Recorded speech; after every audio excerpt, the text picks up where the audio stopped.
Assalamualaikum warahmatullahi wabarakatuh. Waalaikumsalam warahmatullahi wabarakatuh. Alhamdulillah, alhamdulillahirabbil alamin.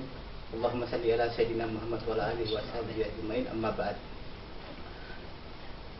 Hadirin sekalian, pada kesempatan ini kita berkumpul di tempat ini dalam rangka sebuah acara aspirasi pelajar ya. Jadi di samping kanan saya telah hadir rekan Slamet Tohari. Nah, saya sendiri selaku yang mendampingi beliau adalah Irham. Baiklah, pada kesempatan ini kami akan memulai sebuah diskusi yang bertajuk tentang pelajar, gimana membangun bangsa ini ke depan, khususnya bagi peran pelajar itu sendiri. Jadi, rekan Slamet, menurut Anda kondisi pelajar saat ini dalam kehidupan berbangsa dan bernegara itu seperti apa sih? Ya, terima kasih rekan Irham. Menarik sekali membincang tentang kondisi pelajar saat ini. Jadi di tengah kondisi globalisasi, arus globalisasi ini ternyata semua generasi muda, generasi pelajar Indonesia itu mengalami tantangan yang cukup serius. Artinya mereka harus berhadapan dengan budaya yang kadang tidak bersinergi, tidak sesuai dengan budaya ketimuran, dan mereka juga lebih istilahnya memiliki tantangan berat dalam dunia teknologi informasi. Misalkan ini yang menyedihkan ya, banyak pelajar yang dulu kena kasus hilang karena Facebook, misalkan ada pelajar diculik karena Facebook. Ini sebagai sebuah keprihatinan. Artinya pelajar Indonesia ini belum bisa manfaatkan media sebagai suatu hal yang positif, meskipun masih banyak tentunya pelajar-pelajar di luar sana yang memanfaatkan media itu sebagai sesuatu yang sangat positif. Belum lagi akhir-akhir ini kita mendengar pemberitaan mungkin kasus-kasus pelecehan seksual yang semakin meningkat terhadap anak ini menjadi hal yang menurut saya menjadi hal riskan. Kasus Emon ya, seperti kasus Emon misalkan yang betul. Terjadi di Sukabumi dan sekitarnya, ini menjadi keprihatinan tersendiri. Nah, oleh karena itu yang perlu dilakukan saat ini adalah bagaimana kemudian orang tua ini, lingkungan keluarga ini punya peran dalam mengawasi anak-anaknya, mengawasi para generasi muda penerus bangsa nantinya agar terarah menjadi generasi-generasi yang unggul dan jauh dari hal-hal yang bersifat negatif. Mungkin itu.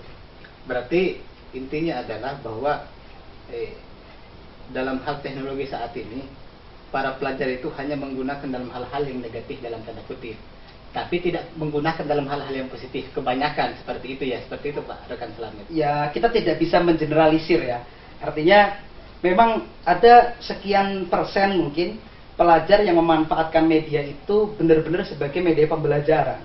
Dan tidak bisa kita naifkan ya bahwa sekarang ini dengan keberadaan media teknologi yang semakin canggih, pelajar itu terbantu mencari informasi misalkan dengan mudah, mengakses informasi pelajaran sebagainya dengan mudah kan.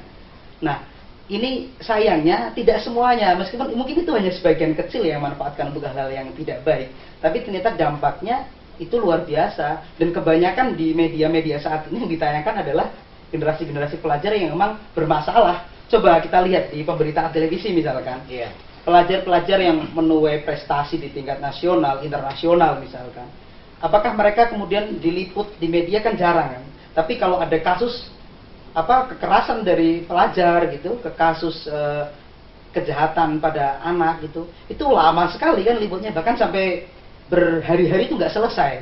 Ini ironis, artinya memang di lingkungan ini, lingkungan keluarga ini harus punya peran penting, punya peran agar menjaga generasi-generasi emasnya ini untuk tetap tumbuh kembang dengan hal yang baik agar ke depan bisa membangun bangsa ini. Terutama juga di sekolah. Ini sekolah juga punya peran yang penting ya. Benar. Sekolah itu bagaimanapun dia, anak-anak itu kan berlatih untuk bermasyarakat. Pelajar itu berlatih untuk belajar di masyarakat. Betul. Belajar untuk bermasyarakat itu di sekolah, melalui organisasi dan sebagainya. Artinya sekolah juga punya peran penting dalam membentuk karakter anak didiknya ini ke depan agar bagaimana anak didiknya ini menjadi generasi-generasi pemimpin yang unggul dan siap untuk menerima tongkat kepemimpinan bangsa di masa depan. Karena tidak bisa dipungkiri bahwa generasi sekarang ini adalah calon-calon pemimpin yang akan mewarisi bangsa ke depannya. Oleh karena itu, kita harus menjaga kader-kader pelajar di seluruh Indonesia, harus dijaga agar mereka terlahir sebagai pemimpin yang berkualitas dan sesuai dengan harapan bangsa dan harapan masyarakat Indonesia secara umum. Menarik sekali. Jadi kalau memang seperti itu keadaannya sekarang, kira-kira untuk memulai semua itu dimulai dari mana kira-kira untuk menciptakan sebuah pelajar yang mumpuni, yang bisa menjadi seorang pemimpin yang bertakwa, berakhlak ya, seperti itu. Terima kasih Mas Irham. Kalau untuk memulainya dari mana? Pertama tentunya harus memulai dari kesadaran diri sendiri. Iya benar. Pelajar harus sadar bahwasanya mereka itu adalah harapan pemimpin bangsa di masa depan. Mereka harus sadar. Ini penanaman kesadaran pribadi. Kemudian yang kedua, lembaga pendidikan seperti saya singgung tadi juga harus memberikan stimulus-stimulus agar anak didiknya itu tumbuh menjadi generasi-generasi pemimpin yang bersedia dan bahkan merelakan diri untuk berbakti dan membesarkan nama bangsa.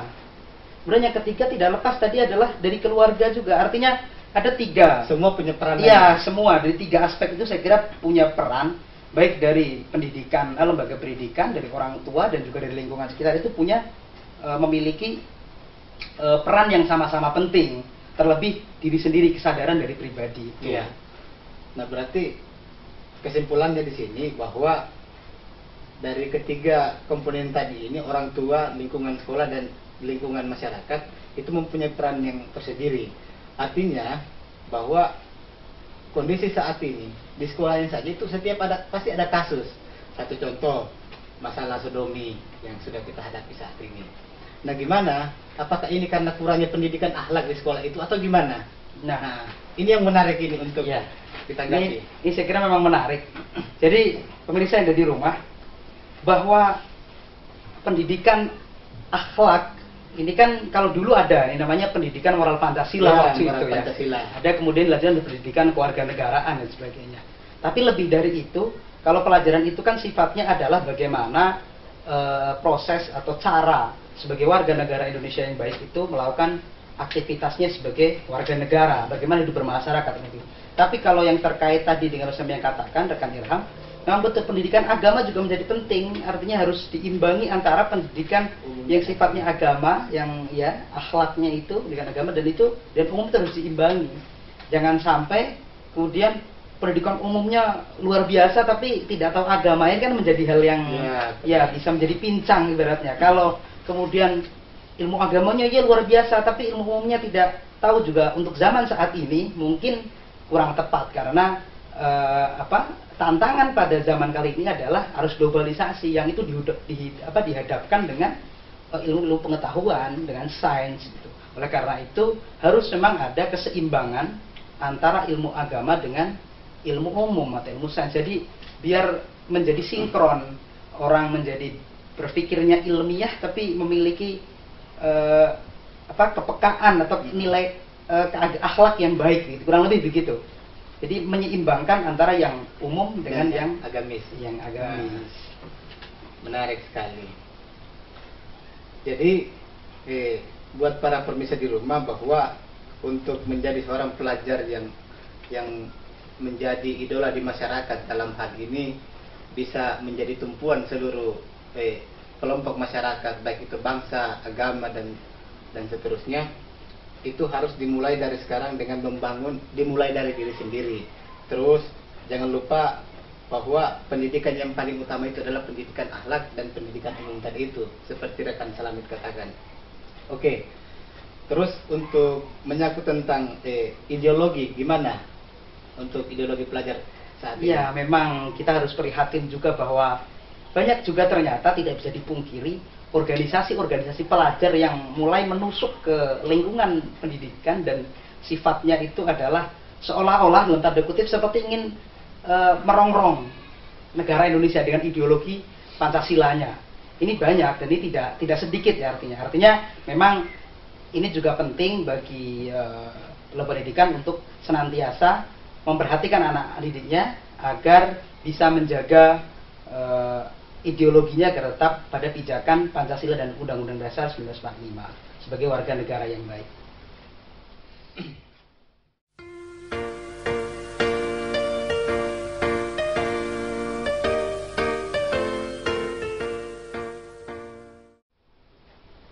Ya, kembali lagi dalam diskusi aspirasi pelajar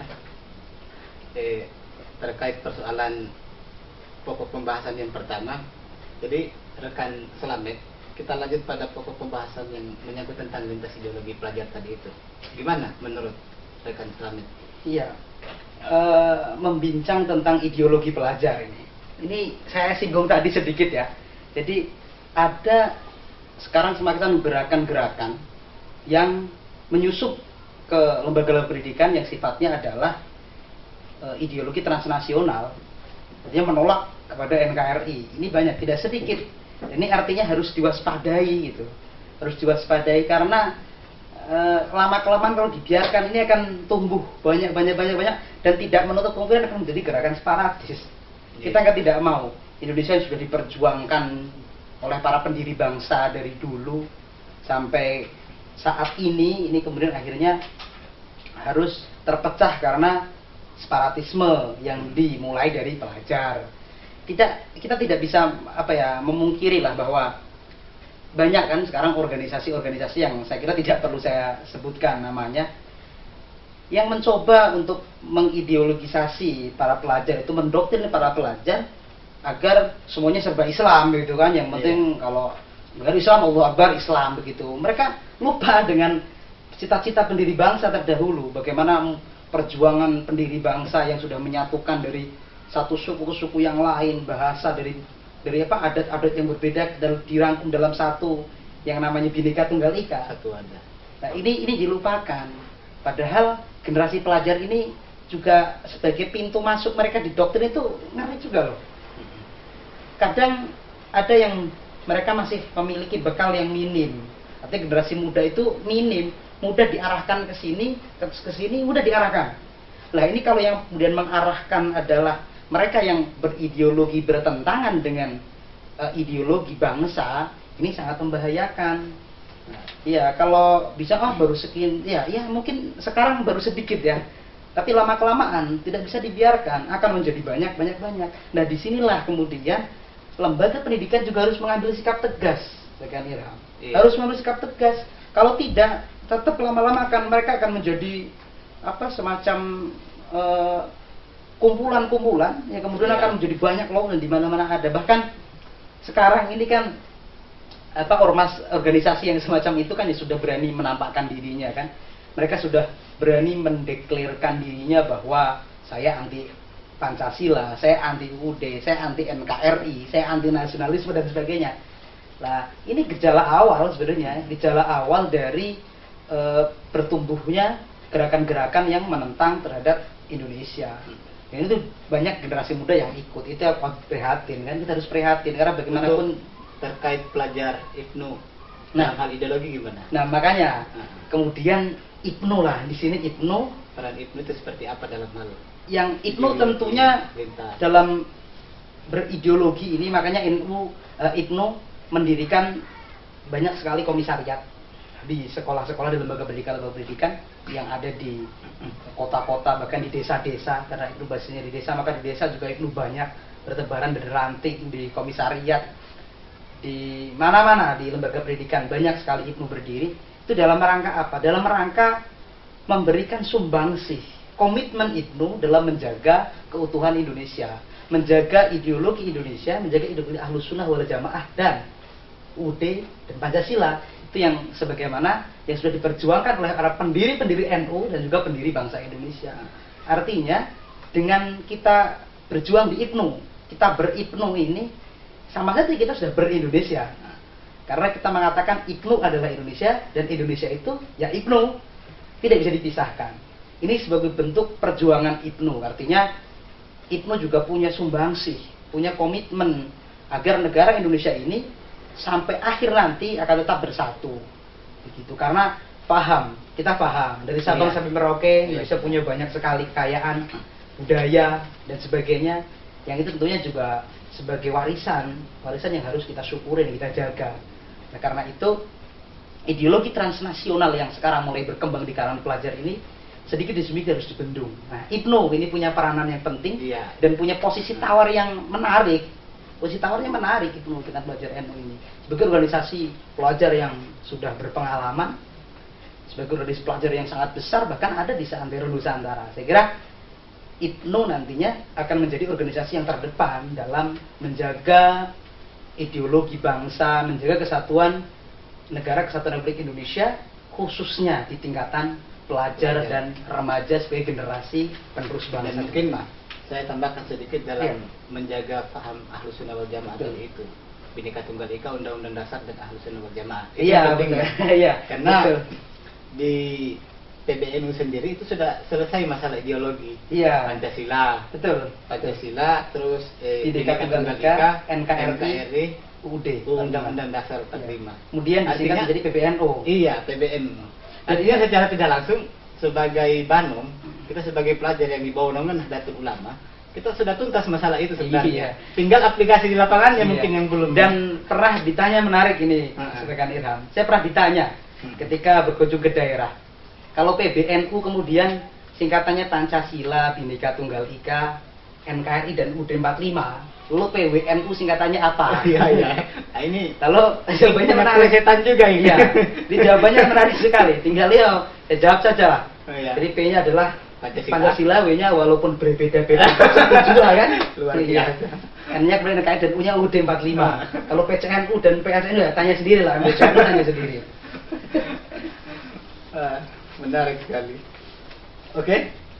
Mungkin pembahasan kita tentang ideologi menarik untuk diterapkan dalam kehidupan sehari-hari. Yang pertama tentang menyangkut Undang-Undang Dasar, Pancasila dan Ahlus Sunnah wal Jamaah. Mungkin untuk persoalan yang kedua dalam hal ini, bagaimana peran pelajar dalam kehidupan berbangsa dan bernegara? Ya, menarik. Dalam konteks pelajarnya. Pelajar itu seperti yang sudah saya sampaikan tadi, pelajar adalah pintu. Jadi pintu dia sebagai generasi penerus bangsa ke depan. Jadi kita bangsa ini tidak bisa apa-apa kalau pelajarnya itu tidak berbuat sesuatu yang luar biasa. Artinya pelajar Indonesia harus bisa mewarnai. Pelajar Indonesia ini harus sadar, lagi-lagi harus sadar mereka bahwa siapa sih pelajar, apa tugas pelajar, dan apa yang sudah diberikan pelajar kepada bangsa Indonesia, dan apa sebenarnya harapan dari bangsa Indonesia kepada para pelajar Indonesia sendiri. Artinya bahwa pelajar ini secara langsung mereka kan sudah diberikan semacam titah ya, bahwa ini loh di pundak kalian nanti bangsa akan dititipkan, kurang lebih kan seperti itu. Di pundak kalian bangsa akan dititipkan. Oleh karena itu, mulailah memperbanyak bekal dari sekarang. Nih, kalau persaingan sekarang ini juga bukan persaingan lintas daerah, sekarang persaingannya lintas negara, udah global. Global ya. Oleh karena itu, pelajar Indonesia juga harus punya visi agar dia bisa bersaing di tingkat global, ya kan? Jadi tidak istilahnya mereka udah senang-senang, mohon maaf, ini tidak sedikit pelajar kita yang tawuran misalkan. Ini kasus yang klasik ya. Karena ke depan itu kita akan menghadapi yang namanya AFTA itu sendiri. Iya, betul. Nah, peran pelajar saat ini untuk mengantisipasi AFTA itu gimana? Ya tentunya harus punya punya persiapan yang luar biasa kan. Misalkan AFTA tentunya ada mereka akan bergaul dengan lintas negara, tentunya kan harus menyiapkan kemampuan mereka dalam bidang bahasa misalkan. Ini kan hal yang harus dilakukan. Jadi pelajar ini banyak sekarang. Menarik memang, bidang pelajar itu gak akan ada selesainya. Gak akan ada habisnya. Gak akan ada habisnya. Misalkan kasus tawuran antar pelajar, bahkan menelan korban, itu sangat prihatin di Jakarta, di beberapa daerah menelan korban jiwa. Ini dalam bahasa kan pelajar itu apa artinya? Pelajar masa menyelesaikan masalah dengan kekerasan kan? Ini harus diantisipasi juga. Ini artinya harus ada lembaga yang memang secara intens itu berkomunikasi dengan mereka, menjaga mereka, menyadarkan mereka bahwa pelajar itu tugasnya punya A, B, C, D, dan ini yang punya peran penting, punya peran strategis, saya kira IPNU. Tinggal bagaimana IPNU nanti mengaplikasikannya dalam sebuah program kerja, kan begitu. Mungkin dalam hal ini menanamkan, jadi IPNU sendiri menanamkan paham-paham ideologi tentang Ahlus Sunnah wal Jamaah. Tujuannya kan untuk menghindari konflik antar pelajar tadi itu. Nah setelah itu baru masuk pada bagaimana idealismenya itu. Kita bentuk idealisme pelajar supaya jangan sampai hanya karena persoalan kecil bisa dibeli itu idealismenya itu. Ya mungkin menurut rekan Slamet seperti apa? Memang dalam era globalisasi ini media punya peranan yang sangat tinggi ya. Sekarang di TV, di televisi banyak media yang mempertontonkan kekerasan. Ya, mempertontonkan kekerasan kan. Benar. Ada ya banyak lah model kekerasan yang seolah itu nggak ada sensornya, yang itu dinikmati oleh para pelajar generasi muda yang dalam tanda kutip ini masih haus dengan informasi, kemudian tidak disaring informasi itu. Di film misalkan ada orang punya masalah, berantem, mencoba untuk seperti itu. Ini kan jadi aneh kan. Ya memang peran banyak lah, peran orang tua juga harus menyadarkan. Kemudian pelajar juga harus memiliki ruang-ruang untuk mengekspresikan gagasan dan potensinya. Tidak sedikit loh dari mereka yang punya potensi besar, tapi tidak punya wadah untuk untuk menelurkan gagasannya, untuk mempraktekkan gagasannya, potensinya itu sedikit. Ini yang harus dimanfaatkan betul oleh organisasi-organisasi pelajar, khususnya IPNU. Oke, menarik sekali.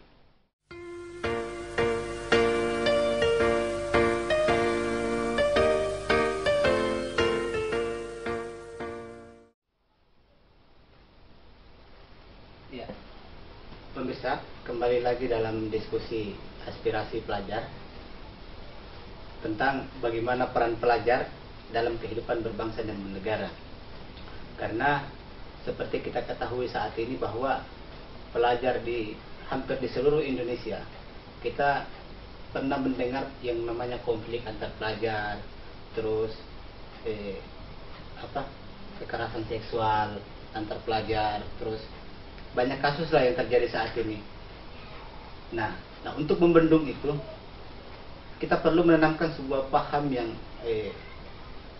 ajaran yang betul-betul melekat pada pelajar itu sendiri. Misalnya dalam hal bagaimana ideologi Pancasila, ideologi Undang-Undang Dasar, dan lebih khusus pada Ahlus Sunnah wal Jamaah itu sendiri.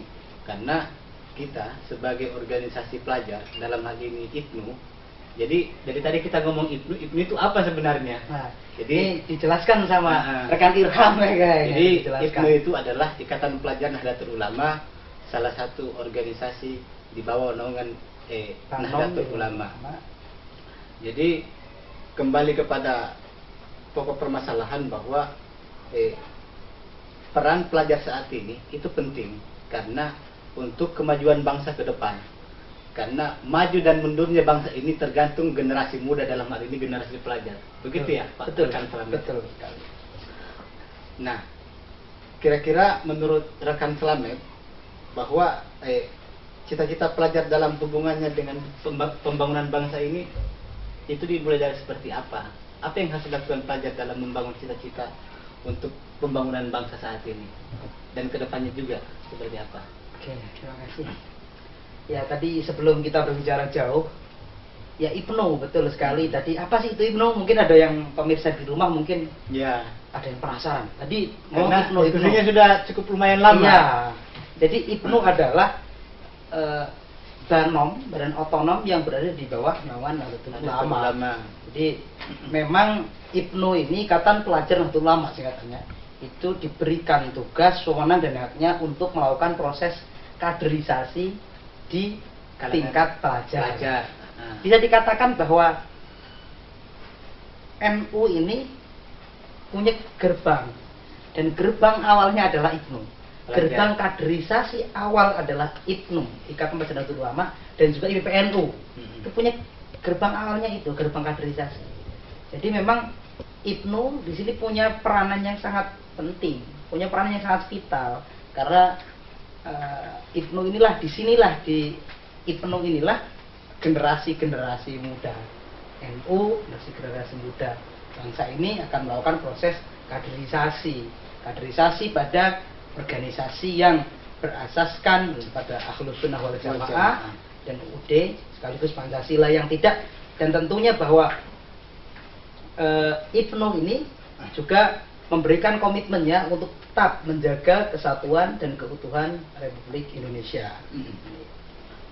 Kemudian apa cita-citanya? Ya. Iya, cita-cita pelajar dalam hubungannya dengan pembangunan bangsa. Iya. Pelajar saya kira harus punya cita-cita luhur, harusnya harus punya cita-cita luhur, karena kalau di tingkatan SMA itu cita-cita itu kadang masih ngambang, masih terbagi dia. Ada yang pengen jadi polisi, ada yang... Nah, untuk terkait persoalan bangsa seperti apa? Nah, menarik. Itu menarik. Memang sekarang dari kecil ya, Mas. Saya tanya rekan Irham ini, kecil dulu punya cita jadi apa? Saya dulu cita-cita pengen jadi pelaut sebenarnya. Jadi pelaut. Itu mungkin waktu kecil. Iya. Kemudian setelah SD pengen jadi, berubah lagi, pengen jadi pengusaha. Karena mungkin melihat orang-orang pengusaha yang sukses. Kalau di SMP bisa berubah pengen jadi polisi, karena melihat wah polisi itu kok gagah-gagah. Kemudian di SMA pengen berubah lagi jadi presiden, karena gak ada tuh presiden itu kayaknya enak dan sebagainya. Emang ya itu baik, dan itu proses dinamis, proses yang berjalan sesuai dengan kondisi sosial saat itu. Sangat terpengaruh. Saya juga dulu punya cita-cita. Saya pengen cita-cita jadi polisi dulu. Saya pengen jadi polisi. Dulu itu waktu jadi polisi. Masih SMP ya? SD. Tapi habis itu hilang. Pengen cerita berubah. Pengen jadi dosen saja. Seiring dengan perkembangan zaman. Dan juga dengan pergaulan. Tapi tentunya itu semua itu baik. Semua pelajar itu punya cita-cita.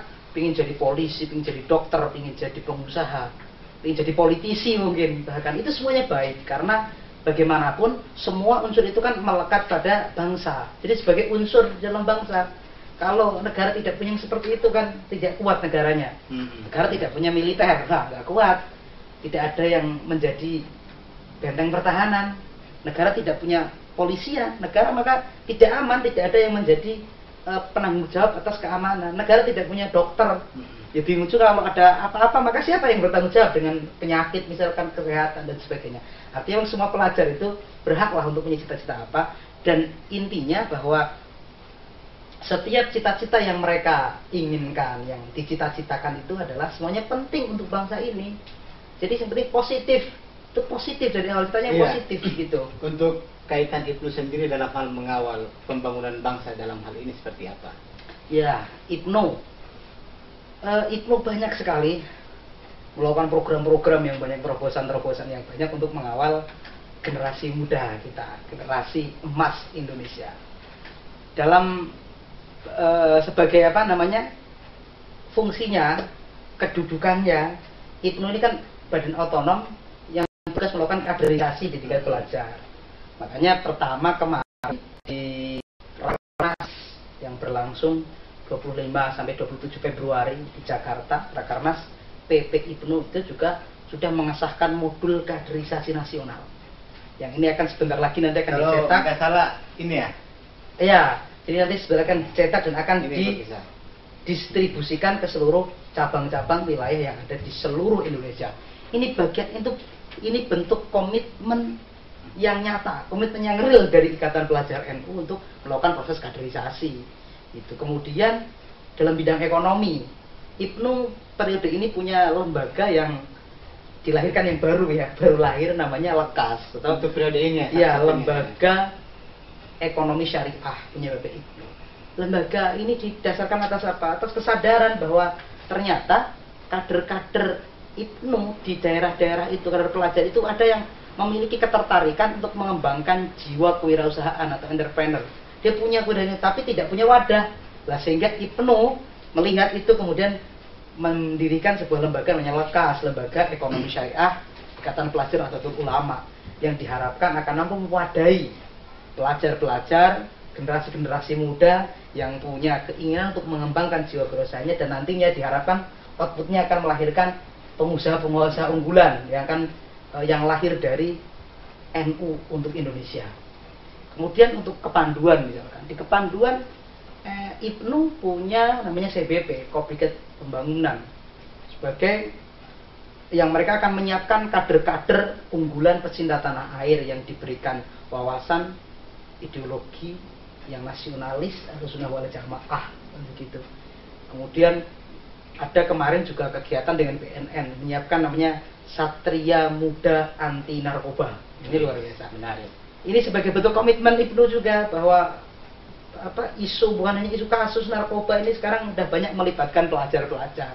Oleh karena itu, IPNU harus mengambil peran di sini. Hanya ada membuat kerjasama untuk menciptakan, melahirkan kader-kader muda anti narkoba. Yang kemarin sudah diikuti oleh 75 kader IPNU se-Indonesia, dan nantinya akan diturunkan ke PW-PW pimpinan wilayah dari provinsi dan pimpinan cabang dari kabupaten. Iya. Dan banyak lagi lah, kita juga IPNU sempat juga kerjasama dengan kedutaan besar Amerika Serikat untuk menyiapkan kualitas dari internal pengurus PP IPNU agar bisa menghadapi globalisasi, dengan pendidikan bahasa Inggris dan bisa pertukaran kebudayaan dengan berbagai. Ini dalam rangka untuk menyiapkan menghadapi tantangan yang sekarang aja sudah dihadapi oleh pelajar-pelajar di Indonesia. Iya.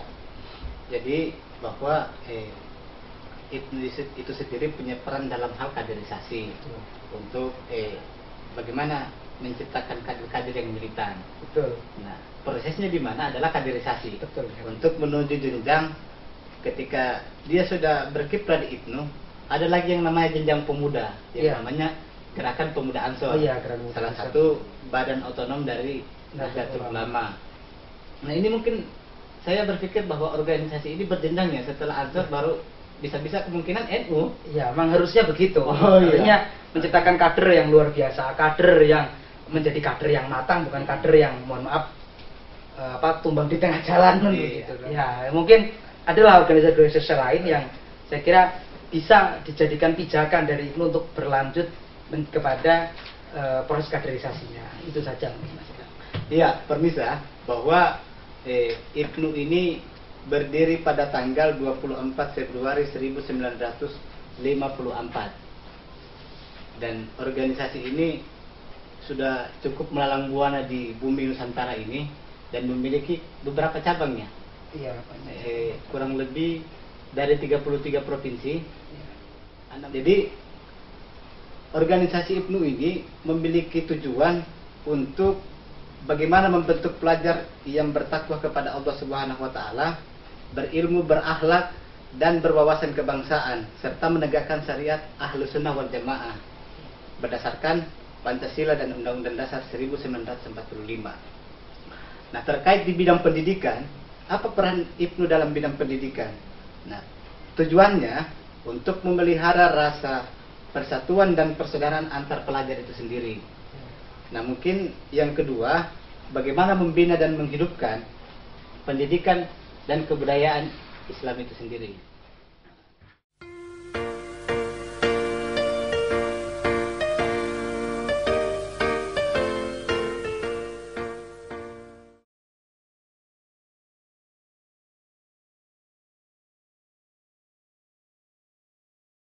Pemirsa, kita kembali lagi dalam acara aspirasi pelajar bersama rekan saya yang sangat tampan ini, rekan Selamat Tohari. Terima kasih rekan Irham yang tampan juga. Terima kasih. Cukup memujinya. Jadi bahwa kita ketahui bersama IPNU ini sudah berumur 60, artinya bahwa IPNU ini sudah menciptakan banyak generasi kader unggulan, mencetak kader unggulan ditempatkan di seluruh pemerintahan saat ini ya. Nah, terkait IPNU saat ini yang dibawa kepemimpinannya Khairul Anam Harisaya. Nah, gimana itu program-program dan visi misi IPNU yang dibawa kepemimpinan saat ini menurut rekan Selamnya? Aktivis-aktivis atau pimpinan-pimpinan di pimpinan pusat Ikatan Pelajar Nahdlatul Ulama ini mereka mempunyai karir yang luar biasa, baik di tingkat lokal maupun tingkat nasional bahkan internasional. Ini bukan berarti kalau aktivis NU harus itu, bukan. Tapi ini memberikan motivasi, rangsangan khususnya bagi rekan-rekan yang ada di pimpinan wilayah, pimpinan cabang, pimpinan anak cabang, pimpinan ranting dan pimpinan komisariat ya. Agar bagaimana termotivasi dengan para pendahulu, para pendiri IPNU, generasi-generasi yang awal itu, yang ternyata mereka punya jasa besar, punya semangat yang besar untuk ikut serta dalam melakukan proses perubahan terhadap bangsa dan negara. Ini, dan hal ini tidak bisa dianggap sebelah mata. IPNU ini tidak bisa dianggap remeh. IPNU ini, organisasi IPNU ini menjadi bagian penting dari perjalanan sejarah bangsa Indonesia. Punya andil banyak IPNU. IPNU itu punya sejarah penting. Artinya ketika kita masuk ke IPNU, kita tidak boleh berkecil hati. Justru kita berbangga bahwa kami adalah anggota, pengurus, kita kader dari Ikatan Pelajar Nahdlatul Ulama. Kita harus bangga. Ya mungkin masih banyak juga senior-senior kita yang tidak terdeteksi saat Betul. ini, yang sudah jadi, ya, yang mungkin istilahnya jadi orang hebat lah di lingkungan masyarakatnya. Betul. Artinya memang mengatakan orang hebat sukses itu bukan harus kepada tingkat nasional dan sebagainya, tapi dimanapun tempat ketika mereka memberikan kontribusi kepada masyarakat, maka itu hal yang luar biasa. Dan itu yang harus dicontoh oleh kader-kader IPNU yang ada di daerah saat ini. Lakukan dengan hal terkecil apapun, yang penting itu bermanfaat, dan kita harus merasa sadar bahwa apa yang kita lakukan ini sekecil apapun itu punya manfaatnya yang tinggi. Tidak harus kita melakukan hal yang besar. Jadi kita kadang melakukan hal yang besar, tapi kita anggap bahwa hal besar itu kemudian bisa berakhir besar, tidak mesti. Hal yang kecil dulu, melakukan hal yang kecil kemudian menjadi besar. Saya teringat puisinya yang ada Komarudin Hidayat pernah mengungkapkan. Ini kalau saya puisi Komarudin Hidayat. Jadi dia pernah mengatakan dulu ia bermimpi ingin mengubah dunia. Wow, luar biasa itu. Iya, tapi kemudian setelah ia sadar lama kelamaan ia tidak sanggup dan ia ingin bermimpi untuk merubah bangsa. Lama kelamaan dia juga berpikir umur semakin tua gitu kan, ya. nggak sanggup. Dia punya cita-cita, saya ingin merubah keluarga. Dan terakhirnya dia baru sadar bahwa yang terpenting itu adalah pertama itu merubah diri sendiri. Setelah itu ia akan digugu, ditiru, bahasa Jawa guru, gugu dan ditiru, akan ditirukan oleh keluarga kemudian menjadi keluarga kecil yang akan dicontoh oleh masyarakat. Bagi yang besar itu masyarakatnya bagus, mereka akan dianggap bagus dan ditiru oleh bangsa dan akhirnya akan membawa dunia. Jadi lakukan dengan hal yang terkecil artinya. Jadi tidak harus besar, tapi pertama lah yang kecil tidak masalah, tapi selagi itu memang memiliki nilai positif, dan kita harus yakin bahwa apapun yang kita lakukan selagi itu ada nilai positifnya, maka itu akan bermanfaat bagi bangsa dan negara. Meskipun tidak secara langsung ya saya merasakan, tapi sekecil apapun yang kita lakukan itu positif, itu akan berdampak pada perubahan bangsa dan negara, meskipun tidak kecil. Kita mungkin bisa saja bermimpi mau jadi apa, mau merubah suatu apa, tapi satu hal yang harus diingat bahwa itu harus dimulai dari diri kita sendiri. Betul. Karena seperti mungkin rekan Selamat katakan tadi bahwa apapun itu, entah sekecil apapun itu, tapi itu bisa bermanfaat buat orang lain itu sendiri. Dan orang akan mengikuti kalau itu positif. Betul. Nah, untuk IPNU saat ini, mungkin program-program yang sudah dilaksanakan IPNU, yang sudah terlaksana dan akan dilaksanakan pada beberapa pekan ke depan itu, mohon penjelasannya rekan Bang. Ya, yang sudah kita lakukan banyak sekali ya.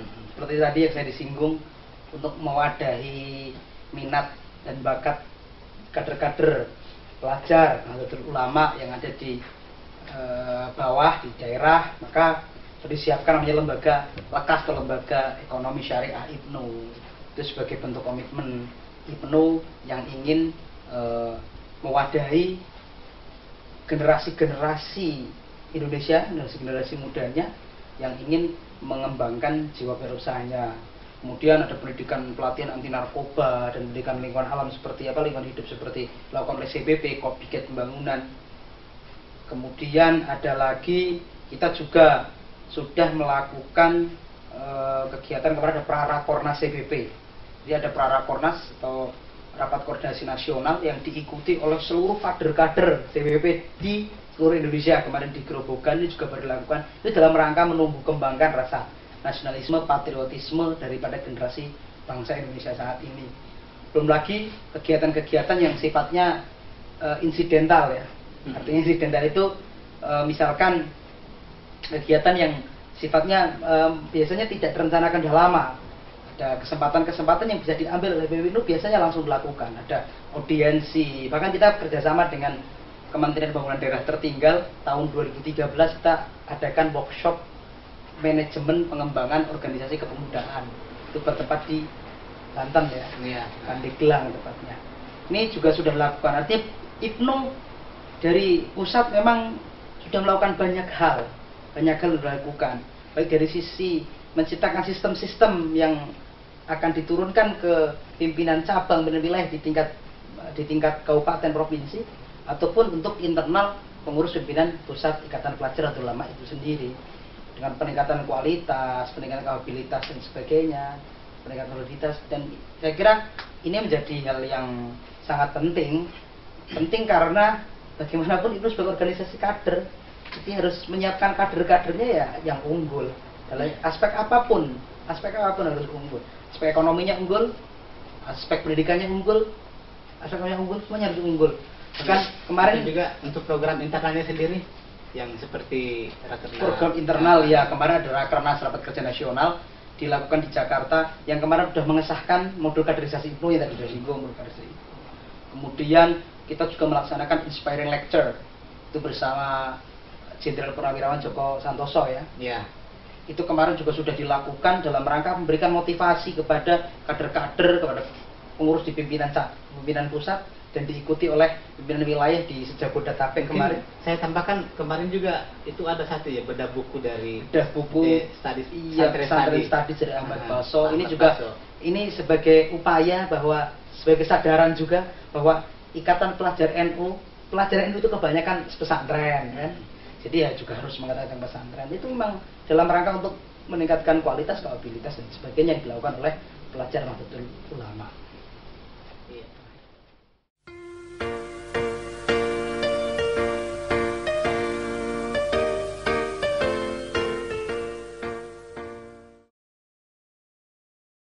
Ya, pemirsa, kembali lagi bersama kami di acara Aspirasi Pelajar.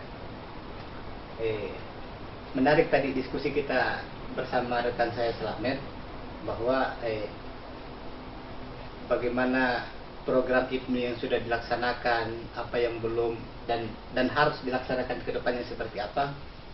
Jadi IPNU dengan usia yang ke-60 tahun sekarang ini bahwa sudah menciptakan banyak generasi yang mumpuni, yang sudah tampil di kancah nasional. Ada yang ya seperti yang saya sampaikan tadi, kepala daerah, ya adalah dari birokrasi, ada yang jadi legislatif.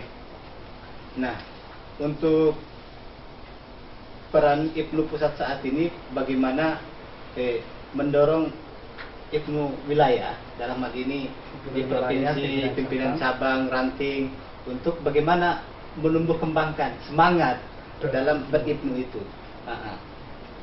Nah, mungkin dari rekan Slamet mungkin ada sedikit wejangan atau unek-unek dalam hal bagaimana mendorong semangat pelajar yang ada di daerah-daerah supaya jangan hanya di pusat loh yang keren apalah. Kalau sudah ke daerah itu ya pokoknya keren lah kalau bahasanya orang-orang daerah, tapi orang daerah harus bisa juga bangkit seperti itu. Betul sekali rekan Irham. Jadi kalau kata Agim ini, Agim itu mungkin kata Agim, kapan sih kita harus berubah dan mulai dari mana kita berubah? Jawabannya singkat. Mulai kapan? Mulai dari sekarang. Dan dari mana? Dari diri kita sendiri. Berarti jangan tunggu besok-besok ya? Jangan tunggu besok-besok. Jangan tunggu lama-lama. Harus mulai dari sekarang. Artinya bahwa kader-kader, pengurus-pengurus IPNU di tingkatan pimpinan wilayah, pimpinan cabang, pimpinan anak cabang, pimpinan komisariat, pimpinan ranting, ini harus yakin, harus terus semangat, harus yakin bahwa hal yang dilakukan meskipun itu kecil, selagi itu nilai manfaatnya, ada manfaatnya, maka itu memiliki efek yang luar biasa. Yakin. kita tidak usah bermimpi untuk melakukan hal yang besar, karena jangkauan kita memang masih dalam taraf itu, dan yang bisa lakukan maksimal itu, maka itu akan lebih baik daripada tidak melakukan sama sekali. Melakukan hal kecil itu akan lebih baik daripada tidak melakukan sama sekali. Ingat ini. Jadi kalau sudah melakukan hal-hal itu, kemudian kita resapi bahwa apa sih yang sebenarnya dampak dari yang kita lakukan itu. Saya kira kalau kader-kader di tingkatan pimpinan cabang, pimpinan anak cabang, pimpinan ranting, justru mereka lagi semangat-semangatnya, karena usia mereka itu lagi usia-usia yang menggebu-gebu ibaratnya ya. Usia menggebu-gebu. Memang di satu sisi usia menggebu-gebu itu bisa jadi semacam tantangan. Misalkan ini, dulu kalau SMA senangnya ngapa? Habis sekolah jalan-jalan kan? Iya. Ya intinya bebas lah dan sebagainya. Malam baru pulang ke rumah. Malam baru pulang ke rumah, ini yang tidak baik ini ya. Saya alami sendiri Ya. tuh. Tapi bagaimana kemudian rekan-rekan Ibnu yang ada di tingkatan anak cabang kita ranting ini, setelah pulang sekolah mereka beribnu, ini luar biasa loh. Beda dengan yang lain. Yang lain mungkin teman-teman yang lain yang tidak aktif di organisasi di Ibnu ataupun IPPNU untuk yang perempuannya itu, mereka setelah pulang sekolah ya selesai lah. Kecuali mereka yang nyantri, maka mereka pendidikan di pesantren. Yang tidak selesai. Tapi yang mereka yang beribnu, berorganisasi ini luar biasa. Terus sudah mendapatkan poin lebih dari sini. Dari sekolah, habis itu memikirkan kemudian bagaimana pelajar-pelajar. Ini luar biasa. Ini aktivitas yang luar biasa dan perlu terus dikembangkan, dan harus yakin bahwa hal itu bermanfaat. Semua orang yang menjadi orang besar itu dimulai dari kecil. Ibarat kata, kalau mau menapaki tangga 1000 tangga, ya 1000 anak tangga itu pasti dimulai dari satu tangga. Dan ya kita mulai dari itu. Nah, untuk sampai di atas itu kita melalui beberapa tangga. Karena itu optimislah bahwa apapun yang kita lakukan selagi itu bermanfaat, maka lakukanlah. Lakukan dan yakin, karena segala sesuatu yang kita lakukan pasti ada manfaatnya. Apalagi kalau kegiatan di Ibnu IPNU kan, kita sudah tahu sendiri bagaimana ketika di komisariat. Saya sudah pernah jadi ketua komisariat tuh, di komisariat Madrasah Aliyah Sunan Kalijaga di Bawang, Kabupaten Batang. Saya pernah jadi ketua komisariat. Waktu itu setelah kita pulang sekolah kita diskusi dulu, kita mau buat acara dan sebagainya, karena di sekolah saya itu yang ada untuk organisasi pelajar itu hanya Ibnu IPNU, jadi yang lain nggak ada. Ini kita benar-benar aktif dan sebagainya. Kita sadar, oh iya, yang lain sudah pulang, tapi kita masih menikmati bersama. Artinya, ayolah kita percayalah bahwa segala sesuatu yang kita lakukan, baik itu halnya kecil, itu bermanfaat, maka nilainya besar. Daripada tidak melakukan sama sekali. Melakukan yang kecil itu sudah luar biasa. Begitu. Jadi Ibnu ini yang tersebar di seluruh provinsi, misalnya ada yang di Sulawesi, di Jawa, di Kalimantan, di Papua, Sumatera. Nah, itu memiliki bagian yang berbeda. Nah, artinya kalau di Sulawesi Tengah sendiri, saya selaku kader yang berangkat dari Sulawesi Tengah ya, berangkat dari keterwakilan Sulawesi Tengah yang sampai hari ini berada di pusat. Nah, melihat bahwa Ibnu di Sulawesi Tengah itu amat jauh beda dengan Ibnu di Jawa. Nah, mereka mengenal Ibnu itu di bangku perkuliahan malahan. Nah, lain halnya di Jawa. Nah, bagaimana antisipasi menyatukan persepsi selaku pimpinan pusat misalnya untuk memberi dorongan dan motivasi bahwa kita ini harus begini loh, ya kan? Jangan hanya nanti ada ini baru mau begini seperti itu. Nah, seperti yang rekan Slamet katakan tadi bahwa ya harus mulai dari sekarang dan dimulai dari diri sendiri itu. Ya mungkin tanggapan rekan Slamet seperti apa? Nah, iya, memang persoalan kultur secara geografis tadi itu. Perbedaan budaya itu kan sebuah keniscayaan yang tidak bisa dipungkiri ya di Indonesia. Jadi misalkan ini kondisi pelajar di Ibnu di Jawa berbeda dengan di Sulawesi. Sulawesi katakan. Ya, artinya program-program, misalkan membuat program-program kerja, program-program dilakukan di masing-masing pimpinan cabang, sesuaikanlah dengan potensi yang ada di masing-masing wilayah tersebut. Jadi Ibnu ini kan selain organisasi kaderisasi juga mendorong agar kader-kadernya itu juga mengembangkan potensi lokal yang ada. Tidak bisa harus menggunakan justru itulah uniknya Indonesia dan itulah yang harus dijaga dari Indonesia. Terkait dengan penyamaan persepsi tadi ya. Makanya kita sudah ada sekarang ada modul kaderisasi yang baru diterbitkan. Ini sebagai komitmen awal dari IPNU ya, komitmen dari IPNU untuk menyamakan proses yang namanya kaderisasi. Jadi paling tidak sistem kaderisasinya begini. Adapun nanti muatannya ada muatan lokal yang sifatnya lokalitas itu diserahkan kembali kepada ke daerah masing-masing. Karena itu sangat yang harus dijaga memang kebudayaan setempat. Iya, warisan harus dijaga. Betul sekali. Iya. Jadi untuk diskusi kita terkait persoalan pelajar hari ini mungkin berakhir sampai di sini karena waktu yang membatasi.